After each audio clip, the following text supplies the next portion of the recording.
In the small village of Lindenshire, nestled between rolling hills and lush forests, lived a humble farmer named Peter. He was known throughout the village for his kind heart and generous spirit. Peter's farm wasn't the largest or the most prosperous, but it thrived because of the care he put into it and the goodwill he shared with others. Every morning, Peter would rise with the sun, tending to his fields and animals. Despite the laborious work, he wore a constant smile as he found joy in the simple beauty of the world around him. Besides farming, Peter loved to share his harvest with those in need. Once a month, he filled a cart with fresh vegetables and fruits, traveling to the village square to distribute food to the villagers. "A kind heart is the greatest treasure," he would say, his eyes twinkling with warmth. One day, young Amy, a curious and adventurous girl from the village, decided to follow Peter. She was intrigued by his smiles and wondered what made him so happy. Secretly trailing behind him as he delivered food, she watched in awe how Peter's generosity brought joy to others. Over time, Amy couldn't resist revealing herself. Plucking up courage, she approached Peter and asked, "Why do you give away so much of what you work hard for? Don't you worry about having enough for yourself?" Peter chuckled, kneeling down to her height. "Sweet Amy," he began, "kindness is like a seed. When you plant it in others, it grows into friendship, hope, and joy. Sharing doesn't take away from what I have. It makes the whole village richer." Inspired by Peter's words, Amy decided to spread kindness in her own way. She began visiting the elderly in the village, listening to their stories, and helping them with daily tasks. Her laughter and kindness became infectious. Soon the entire village was bustling with acts of goodwill. Years passed, and the once small acts of kindness planted by Peter had grown into a legacy. This legacy shaped Lindenshire into a community of care and compassion. This story illustrates that a kind heart is indeed the greatest treasure. It inspired others to share joy and make the world a better place. In a small, lively town, nestled between rolling hills and sparkling rivers, there lived a wise mother-in-law named Gita and her spirited daughter-in-law, Aditi. Gita was renowned throughout the village for her wisdom and keen sense of justice. People often came to her for advice, and she was never short of a solution, no matter how complex the problem may be. Aditi, on the other hand, was full of energy and had a knack for creative thinking. Together, they were a formidable duo, though they often found themselves locked in playful banter and debates about the best ways to solve daily puzzles of life. Their family house was always filled with laughter and lively discussions. One sunny afternoon, a challenge was brought to them by a fellow villager. The local playground, much loved by children, was overrun by weeds, and the parents of the town were in a fix about how to clean it up and make it safe again. Gita suggested the traditional way, gathering everyone and tackling the task together with teamwork and community effort. "This is how we strengthen our bonds," she argued. Aditi, not to be outdone, proposed an innovative plan. "What if we make it a game for the children?" she suggested.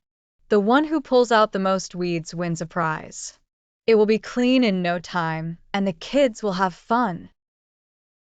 The mother-in-law chuckled, admiring the energy of her daughter-in-law. They decided to combine their ideas. Gita organized a community day where everyone gathered for the cleanup, while Aditi explained the rules of the game to the children and cheered them on. The day turned into a festival with laughter, cooperation, and a little friendly competition. By sunset, the playground was spotless, filled with the joyful echoes of children playing once more. As they walked home, the two women shared a warm smile. Gita turned to Aditi. Your idea of blending fun with work was wonderful. It taught me that there's more than one way to approach a solution. Aditi grinned back, and I've learned that involving the community brings our hearts closer. Thank you for sharing your wisdom. Thus, the story of Gita and Aditi became folklore, teaching the value of collaboration, creative thinking, and respect for each other's ideas. It reminded everyone in the town that when generations come together, miracles happen. In a small, vibrant town surrounded by lush greenery, there lived a young boy named Sam. Sam was a bright and curious child, known for his warm smiles and infectious laughter.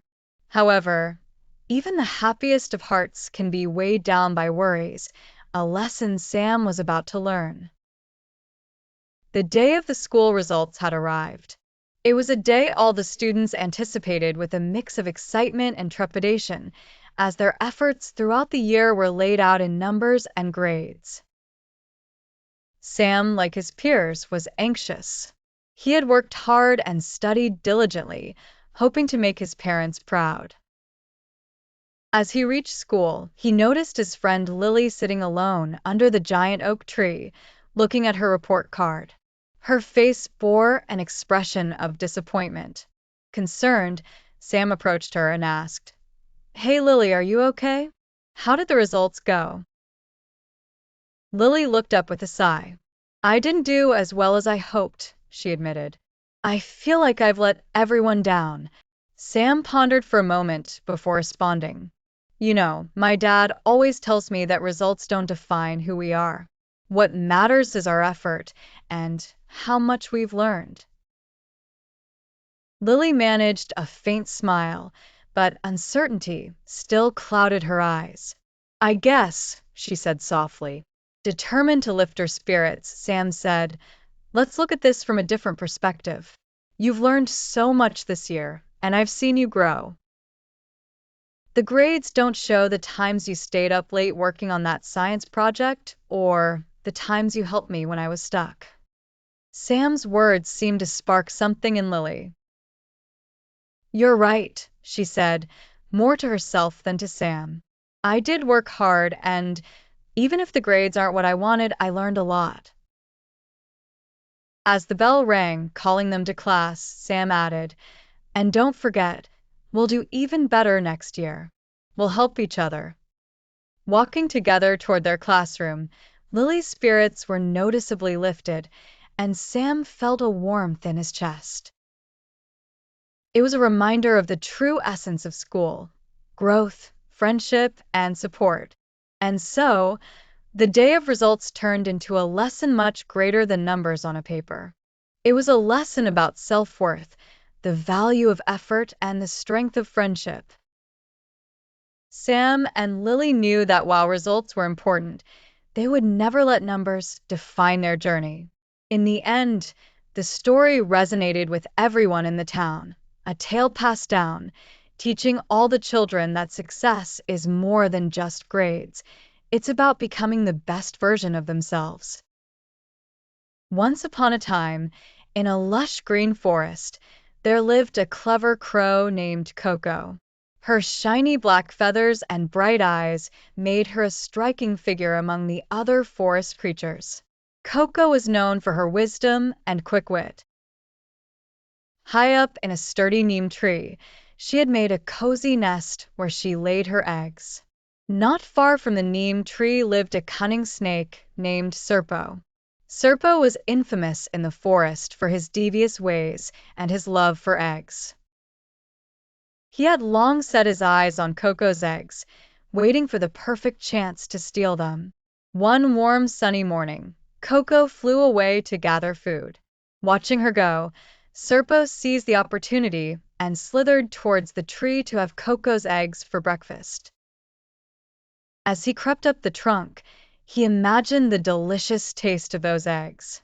But Coco was no ordinary bird. She had observed Serpo's interest in her nest for quite some time and had devised a plan.